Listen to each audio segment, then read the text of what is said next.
ఇక అటు పార్లమెంటు ఎన్నికల ప్రచారాన్ని స్పీడప్ చేసింది బీజేపీ. రాష్ట్రానికి వరుసగా అగ్రనేతలు క్యూ కడుతున్నారు. ప్రచారంలో భాగంగా ఇవాళ రాష్ట్రానికి రానున్నారు ప్రధాని నరేంద్ర మోదీ.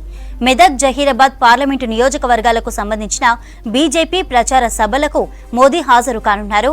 నాందేడ్, అకోలా నేషన్ హైవేలో మండల కేంద్రమైన అల్లాదుర్గం దగ్గర ఐబీ చౌరస్తా దగ్గర 40 ఎకరాల స్థలంలో ప్రచార సభ ఏర్పాటు చేశారు. సభకు భారీగా జనాన్ని సమీకరించే పనిలో ఉన్నారు బీజేపీ నేతలు.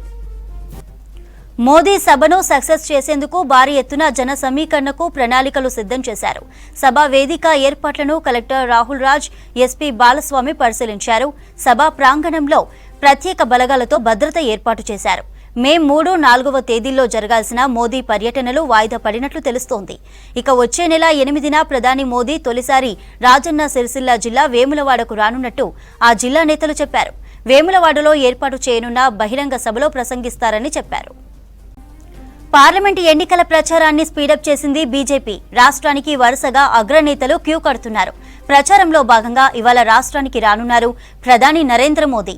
మెదక్, జహీరాబాద్ పార్లమెంటు నియోజకవర్గాలకు సంబంధించిన బీజేపీ ప్రచార సభలకు మోదీ హాజరు కానున్నారు. నాందేడ్, అకోలా నేషన్ హైవేలో మండల కేంద్రమైన అల్లాదుర్గం ఐబీ చౌరస్తా దగ్గర 40 ఎకరాల స్థలంలో ప్రచార సభ ఏర్పాటు చేశారు. సభకు భారీగా జనాన్ని సమీకరించే పనిలో ఉన్నారు బీజేపీ నేతలు. మోదీ సభను సక్సెస్ చేసేందుకు భారీ ఎత్తున జన సమీకరణకు ప్రణాళికలు సిద్ధం చేశారు. సభా వేదిక ఏర్పాట్లను కలెక్టర్ రాహుల్ రాజ్, ఎస్పీ బాలస్వామి పరిశీలించారు. సభా ప్రాంగణంలో ప్రత్యేక బలగాలతో భద్రత ఏర్పాటు చేశారు. మే 3, 4వ తేదీల్లో జరగాల్సిన మోదీ పర్యటనలు వాయిదా పడినట్లు తెలుస్తోంది. ఇక వచ్చే నెల 8న ప్రధాని మోదీ తొలిసారి రాజన్న సిరిసిల్ల జిల్లా వేములవాడకు రానున్నట్టు ఆ జిల్లా నేతలు చెప్పారు. వేములవాడలో ఏర్పాటు చేయనున్న బహిరంగ సభలో ప్రసంగిస్తారని తెలిపారు.